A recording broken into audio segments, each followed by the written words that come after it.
سلام می قبول کړئ ته مونږ چې تاسو به جوړ او صحتمند وئ. دغه ویډیو درس نن غواړم تاسو ته در وړاندې کړم.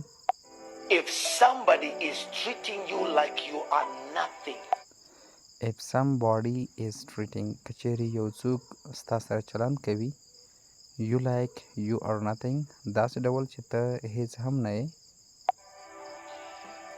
you must become nothing in their lives. You must become nothing ته باید هیڅ شی جوړ نه شي in their lives د دوی په ژوند کې by living.